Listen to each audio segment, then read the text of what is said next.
नमस्कार। संस्कृति विभाग के रेडियो जयघोष पर मैं समरीन आप सबका हार्दिक स्वागत करती हूं हमारे इस विशेष कार्यक्रम में। आज की जो हमारी शख्सियत हैं, उन्होंने आपदा में अवसर को तलाशा है और चाय जैसे बिजनेस को एक अलग मकाम तक पहुंचाया है। आपने चाय की गुणवत्ता के साथ साथ चाय के स्वाद का भी बहुत ख्याल रखा है और इस वजह से लखनऊ में जो आपका वेंचर है प्रोफेसर चाय वाले के नाम से बहुत मशहूर है और लोग बहुत पसंद करते हैं। हमारे साथ इस वक्त स्टूडियो में मौजूद हैं महेश्वर दयाल गुप्ता जी। स्वागत है आपका हमारे इस शो में। आपसे सबसे पहले जानना चाहेंगे हम कि एक प्रोफेसर और चाय के बीच के ये केमिस्ट्री की शुरुआत कब हुई, इसके बारे में हमें बताइए। मैम, मैं तो प्रोफेसर लगभग 17 साल से हूँ। 17 साल से मैं इंजीनियरिंग स्टूडेंट को पढ़ा रहा हूँ। अच्छा। लेकिन प्रोफेसर चाय वाले की शुरुआत कोविड में हुई। 2020 में ऐसा हुआ कि बहुत लोग नौकरी से बेदखल हो गए, बहुत लोग की सैलरी कम हो गई, आना जाना सैलरी का कम होता गया, तो बहुत लोग डिप्रेशन में चले गए। तो हमने सोचा कुछ ऐसा बिजनेस करना है जो बिजनेस रेंटेड फ्री हो। बहुत सारे मॉल में शॉप्स बंद हो गए, रेंट जाता था तो सुसाइड करने लगे लोग। तो इसी पे हमने काम करना शुरू किया और 1 साल तक सोचा विचारा। 2021 में फिर से कोविड आ गया। उस समय स्थिति बहुत भयावह रही। आफ्टर डेट हमने एक अपना कंपनी बनाया, प्रोफेसर चाय वाला प्राइवेट लिमिटेड, और मैं आगे बढ़ गया। ओके। आप अगर हम चाय की गुणवत्ता की बात करें जी, और आयुर्वेदिक चाय का भी आप इस्तेमाल करते हैं। क्या कुछ है, क्या खासियत है आपकी चाय की? मैम, गवर्नमेंट ने हमको स्टार्टअप दिया है। अच्छा। और स्टार्टअप देने का मतलब ही होता है कि यूनिक कुछ कर रहे हैं। आजकल हर आदमी कह रहा है कि मेरा ये स्टार्टअप है, मेरा ये स्टार्टअप है, लेकिन अगर सर्टिफिकेशन की बात कर लिया जाए तो किसी के पास कुछ नहीं है। हाँ। तो मेरी चाय जो है ऑर्गेनिक टी है, आयुर्वेदिक टी है। इससे स्ट्रेस दूर होता है तुरंत। आप चाय पीजिए, तुरंत आपका तनाव कम हो जाएगा। क्या बात कर रहे हैं? जी, एग्जैक्टली। और लगातार आप पी रहे हैं चाय, धीरे धीरे करके हेयर फॉल रुक जाएंगे। मेरा पहले वाला फोटो आप देख सकती हैं, मेरे बाल नहीं थे। अच्छा। आप देखिए, धीरे धीरे दिख रहे हैं कि हाँ, हेयर आ रहे हैं। क्या बात है। मतलब जी। अगर आप किसी परेशानी में हैं, स्ट्रेस में हैं, तो आपकी ये चाय बहुत काम आ सकती है। 100% फिजिकली भी और मेंटल हेल्थ के लिए भी। मेंटल हेल्थ के लिए भी। जी। तो क्या क्या सीक्रेट रेसिपीज हैं, क्या क्या जड़ी बूटियां हैं जिनका इस्तेमाल आप चाय में करते हैं? अब इसको बताएंगे तो हर आदमी प्रोफेसर चाय वाला बन देखिए, सेहत की जरूरत सबको है और हम हैं यहाँ पर लोगों के भले के लिए। तो फिर भी कुछ मैं चाहूंगी कि आप थोड़ी सी टिप्स दें जिससे हमारे जो दर्शक आपको इस वक्त देख और सुन रहे हैं वो अपने घर में भी सेहतमंद चाय पिए। हाँ, सेहतमंद चाय पिए। हम लोग तो नॉर्मल जैसे कि आपका अदरक वगैरह हुआ वो सब यूज करते हैं, साथ में अश्वगंधा भी यूज करते हैं, और हम मसाला बनाते हैं जिसमें दालचीनी वगैरह रहता है। तो इससे ये होगा कि अगर किसी को ब्लॉकेज वगैरह है, अब ब्लॉकेज में भी लोग कहते हैं कि दालचीनी का काढ़ा पियो, तो हमारे चाय में ऑलरेडी दालचीनी रहता है। तो कहीं ना कहीं मेंटल हेल्थ को भी और शारीरिक हेल्थ को भी प्यूरिफाई रेक्टिफाई करता है। और इसके साथ अगर बिजनेस की बात करें तो चाय के साथ हमारे पास चाइनीज कॉम्बो है। चाइनीज कॉम्बो है आपके पास? जी। अच्छा। जी हाँ, चाइनीज में जैसे chilli potato, honey chilli potato, momos. अच्छा, आप स्टार्टर्स भी देते हैं? स्टार्टर भी देते हैं और कुछ खाने टाइप की भी है चीज़ें हो जाती हैं। और ये भी इसमें यूनिक है, भी आपको बताना चाहेंगे। अच्छा। जो भी हम वेजी यूज करते हैं सब ऑर्गेनिक है। खुद का फार्म हाउस है, उसमें खुद हम ऑर्गेनिक उसको बोते हैं, उगाते हैं और उसको अपने शॉप पे देते हैं। कोई भी चाय वाला ऑर्गेनिक वेजी यूज नहीं करता, इसलिए हमको गवर्नमेंट ने दिया है क्या बात है, अपने आप में बहुत अलग और ख़ास है ये। कि आप अगर चाय जिसको कहते हैं कि बहुत नुकसान करती है, 2 कप से ज़्यादा दिन भर में नहीं पीनी चाहिए, मना किया जाता है, उसको तो आप हेल्दी कर ही रहे हैं। और साथ ही साथ जो आप स्नैक्स दे रहे हैं साथ में, उसको भी आप कोशिश कर रहे हैं कि ऐसे फॉर्म में दिया जाए जो सेहत के लिए नुकसानदेह ना हो। स्टार्टअप की अगर हम बात करें तो हमारी जो युवा पीढ़ी है, अगर वो अपना कोई बिजनेस शुरू करना चाहती है तो किस तरह की चुनौतियां आपने फेस की उसके बारे में हमें बताइए, और किस तरह से शुरुआत की जा सकती है स्टार्टअप की जिसमें सरकार भी आपकी मदद करती है, इसके बारे में हमें जानकारी दीजिए। देखिए, अगर हम कोई यूनिक काम करते हैं तो गवर्नमेंट हमारे के लिए हमेशा तैयार है जी। उस यूनिक काम को हमको गवर्नमेंट तक पहुंचाना होगा कि हम क्या कर रहे हैं। जैसे हमने चाय वाला शुरू किया, तो चाय वाला जो कॉन्सेप्ट है इसमें है कि मैं ई व्हीकल को रोड पे लगाऊंगा, तो रोड पे लगाऊंगा तो प्रॉपर नगर निगम परमिशन देगा। या कुछ रेंटेड प्लेस पे भी करता हूँ तो ज़्यादा रेंटेड नहीं रहेगा, पीछे एक रूम लेके आगे की तरफ हम कार्ड लगाएंगे।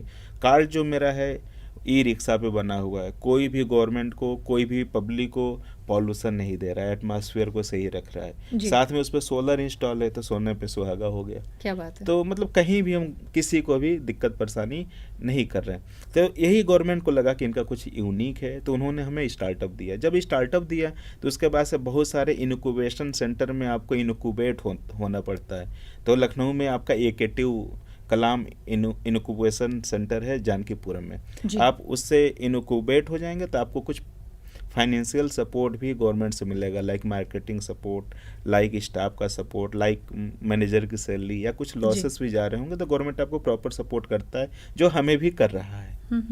हाँ जी मैम। आपने किताब का भी जिक्र किया था अभी हमारी बातचीत में, उस किताब के बारे में बताइए, क्या विषय है उसका और किताब लिखना जहन में कब आया? मैं तो मैम जब पढ़ा रहा था, अभी भी पढ़ा ही रहा हूँ जी, तो 2012 में हमने 2011 में हमने मैन्युफैक्चरिंग की बुक लिखी थी। अच्छा। और बहुत अच्छी, जो इंजीनियरिंग के बच्चे हैं इस समय सिलेबस में हट के वो सेकेंड ईयर में चला गया, उस समय अच्छा। फर्स्ट ईयर में चलता था, कॉमन फॉर ऑल होता था, सारे ब्रांच के बच्चे पढ़ते थे, like computer science, mechanical, electrical, electronics, civil, chemical engineering, सब कॉमन में पढ़ते थे। मैन्युफैक्चरिंग सबको आना चाहिए जी। तो उस समय हमने लिखा था, बहुत पॉपुलर बुक है हमारी, खूब चलती है, इस समय यूनिवर्सिटीज़ में चलती है, और सेकेंड ईयर के जो बच्चे हैं ना, हाँ उसको भी ये लोग पढ़ते हैं। एक क्वेश्चन का जवाब देना मैं भूल गया था कि हमने क्या क्या कठिनाई इस पे झेली। देखिए, कोई भी स्टार्टअप में कठिनाई तो होता ही है। जब बच्चा पैदा होता है तो उसको उठने में 1 साल लग जाते हैं जी, दौड़ने में 1.5 साल लग जाते हैं, वैसे ही बिजनेस को समझना होता है। आजकल का यूथ करता क्या है, 4 दिन काम किया, नहीं प्रॉफिट आ रहा, चेंज करो, 4 दिन काम किया, नहीं हो रहा है, चेंज करो। उसमें समय देना पड़ता है, समझना पड़ता है। एक चीज़ को ज्ञान लेने के लिए हम लोग को 20 साल देना पड़ता है। ग्रेजुएशन किया, पोस्ट ग्रेजुएशन किया, डॉक्टरेट किया, तब जाके एक छोटी चीज़ समझ पाते हैं। बहुत सही बात कही आपने। हाँ, तो उसके लिए बिजनेस करने के लिए इतना आसान नहीं होता, हर चीज़ समझिए, और बिजनेस से आसान कुछ नहीं है। पहले आप समझ लो, आप मोहब्बत तो करो उससे जी। अब 2 दिन 4 दिन की मोहब्बत कितने दिन टिकेगी?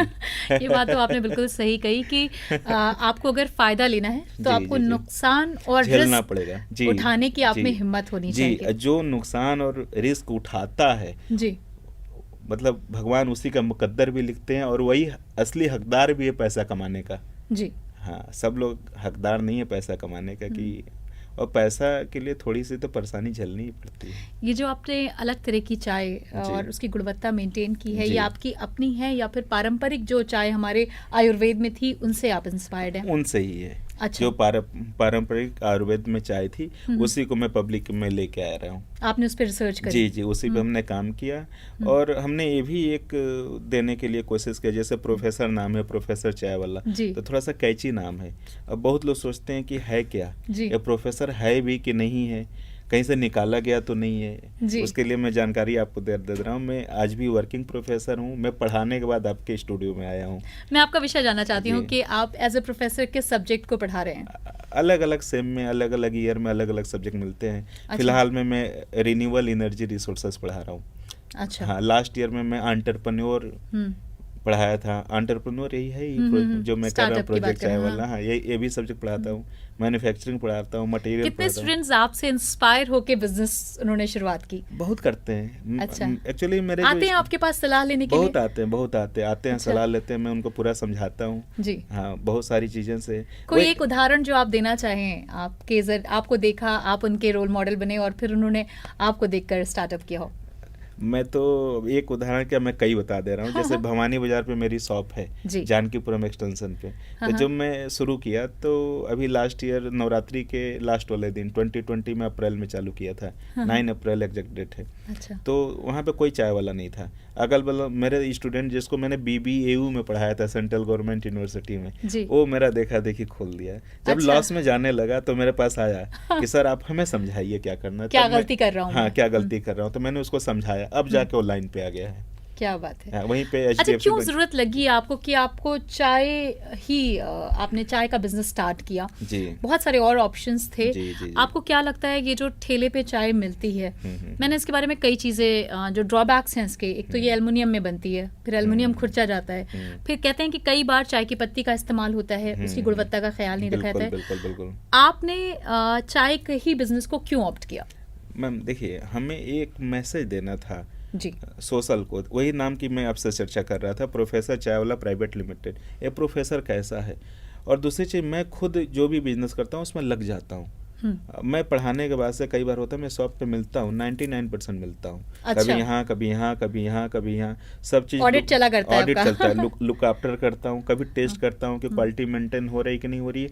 और समाज को मैसेज ये देना चाह रहा हूँ कि एक प्रोफेसर होके आदमी चाय बेच सकता है। चाय को लोग सोचते हैं सबसे लो कैटेगरी का बिजनेस जी।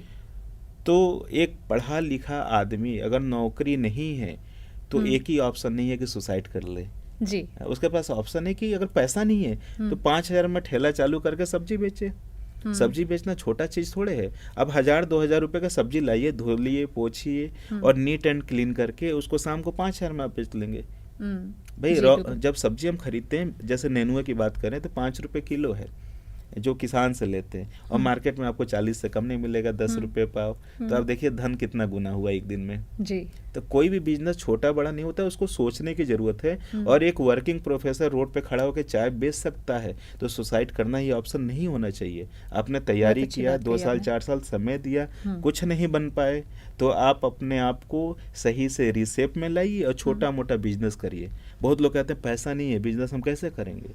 पैसा नहीं है, बिना पैसे का बिजनेस होता है, सोच से बिजनेस होता है, समझदारी से बिजनेस होता है। ओला उबर ने पैसे से बिजनेस नहीं किया, जोमेटो स्विगी ने पैसे से बिजनेस नहीं किया, दिमाग से बिजनेस किया, आइडिया से बिजनेस किया, आइडिया से बिजनेस किया। उसी यूनिक आइडिया को मैं लेके आया कि छोटे पैसे में हम बिजनेस कर सकते हैं।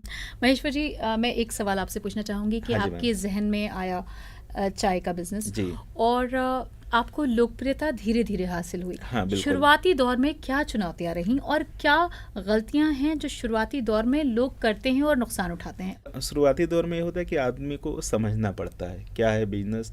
जो आदमी समझता नहीं है, 1 महीना 2 महीने 3 महीने उस पर समय नहीं लगाता है तो उसको बाद में मालूम चलता है कि ये दिक्कत हो रहा है। दूसरी चीज़ें कि जैसे आप जब बिजनेस करते हैं, कोई भी चीज़ बिजनेस करते हैं, स्टाफ को भी समझना पड़ता है कि स्टाफ की रिक्वायरमेंट क्या है, उसकी रिक्वायरमेंट फुलफिल हो रही है कि नहीं हो रही है। ये आपसी बिजनेस, कस्टमर भी देखना पड़ता है, कस्टमर क्या चाहता है। आजकल का कस्टमर कुछ यूनिक चाहता है, कुछ अच्छा चाहता है, कुछ बढ़िया चाहता है, हाइजेनिक चाहता है, सस्ता रेट पे चाहता है, उसकी भी चीज़ें ध्यान पर रखनी पड़ती है। तो यही सब चीज़ें रही जिस पे मैं अभी भी वर्क कर रहा हूँ। ये सब चीज़ें हैं कि हमेशा नहीं चलेगी। जैसे टाइटन धीरे धीरे विलुप्त होता गया, LML वेस्पा विलुप्त होता गया, तो हमें इस पर काम करने की ज़रूरत है और करते ही जा रहा हूँ।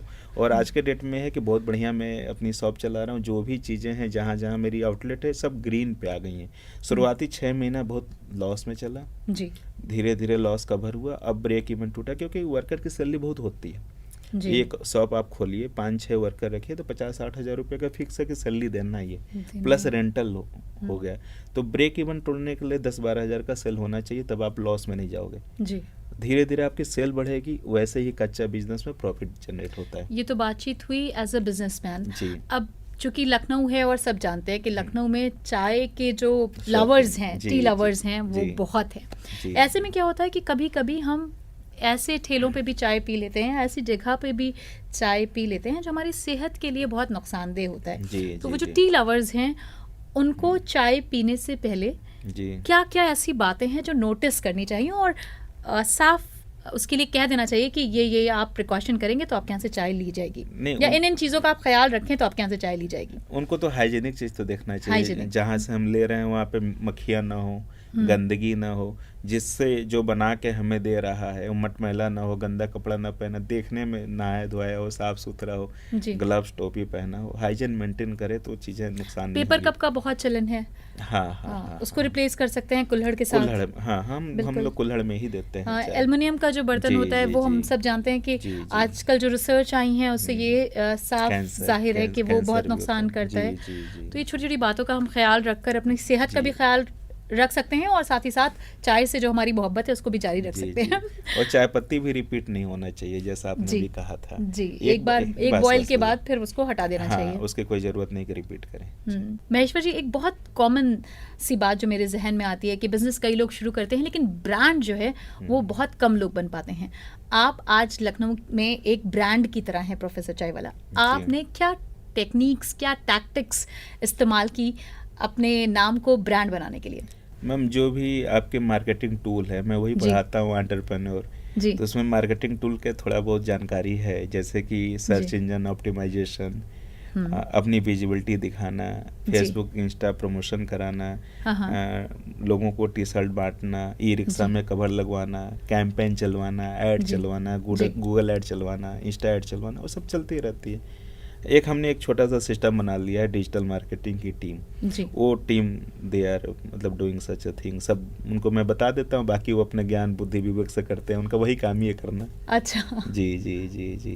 तो ब्रांडिंग के लिए जो भी चीज़ें होती है, छोटे छोटे बच्चों से हम कुछ बुलवाते हैं कि क्या आपको अच्छा लगा, कैसा लगा, सब बोलते हैं, सब वेबसाइट पर डाल जाता है, हमारे जो भी सोशल पेजेज हैं उस पर जाती हैं। और धीरे धीरे वायरल भी हो रही हैं। अभी एक ने बोला कि आपकी तो चाय बहुत आयुर्वेदिक है, अभी मैं देखा लगभग 3 लाख लोगों ने उसे देखा है। क्या बात है। इंस्टा पे आज ही मैं चेक कर रहा था अभी। अच्छा। उसकी व्यू 3 लाख के आसपास गई है। बहुत अच्छे। तो यही सारी चीज़ें हैं, एक दिन का काम नहीं होता ना, जैसे हमने आपको पहले ही बता दिया कि बच्चा पैदा होता है और तुरंत सोचेंगे कि दौड़ जाए, तो नहीं दौड़ेगा, समय लेगा। बिल्कुल। बस वही है, ब्रांड तो बन ही रहा है, लोग प्यार करते हैं, और क्या चाहिए। और अपने एक्सपीरियंस से आप हमारे जो बिजनेस करना चाहते हैं उनको क्या संदेश देना चाहेंगे? कोई भी बिजनेस छोटा बड़ा नहीं होता है, जैसा पैसा है आप उस पैसे के हिसाब से बिजनेस करिए। ज़्यादा पैसा लगाने पे कम पैसा आता है। कुछ ऐसे बिजनेस है जो कम पैसे में ज़्यादा पैसा कमाया जा सकता है, वो कच्चा बिजनेस होता है, जैसे सब्जी का बिजनेस, फल का बिजनेस, चाय का बिजनेस, होटल लाइन। इसमें कम पैसा लगाना है, ज़्यादा पैसा आएगा। कुछ बिजनेस ऐसे हैं ज़्यादा पैसा लगाना, लाइक आपने कुछ एजेंसी ले लिया, हीरो होंडा का, मारुति का, तो करोड़ों इन्वेस्टमेंट होंगे। करोड़ों इन्वेस्टमेंट के बाद से आपका लाखों में प्रॉफिट आएगा। यहाँ लाखों भी इन्वेस्टमेंट नहीं है, हज़ारों के इन्वेस्टमेंट में लाखों का प्रॉफिट है। कौन सा बिजनेस अच्छा है बताइए? तो समझने की ज़रूरत है। आप बिजनेस को समझिए, शुरुआत करिए, 4-6 जगह खुद बैठ के एनालिसिस करिए, पूछिए नहीं, क्योंकि जो भी बिजनेस मैन होगा वो सही चीज़ें नहीं बताएगा। हमें भी बहुत लोग कहे कि क्या करने जा रहे हो, मैंने बोला कि चाय बेचना मेरा काम नहीं है, मेरा काम है लोगों तक अपनी बातें पहुंचाना। इसी अपनी बात के साथ मैं इस रोड पे आ गया और बन गया प्रोफेसर चाय वाला। क्या बात है। बहुत बहुत शुक्रिया महेश्वर दयाल जी, आप हमारे स्टूडियो में आए और बहुत अच्छी बात कही महेश्वर जी ने कि अगर आप फ़ायदा उठाना चाहते हैं तो रिस्क और नुकसान उठाने का हौसला रखिए। और कोई भी बिजनेस छोटा या बड़ा नहीं होता, कम लागत में भी आप अच्छा प्रॉफिट कमा सकते हैं। ज़रूरत है वो समझ होने की और थोड़े से अनुभव की। इसी के साथ इस कार्यक्रम को हम यहीं पर वाइंड अप करेंगे। अगले अंक में किसी नई शख्सियत से हम आपकी फिर से मुलाकात कराएंगे। आप देखते और सुनते रहिए 107.8 FM रेडियो जय घोष। बहुत बहुत धन्यवाद। धन्यवाद ma'am, thank you so much.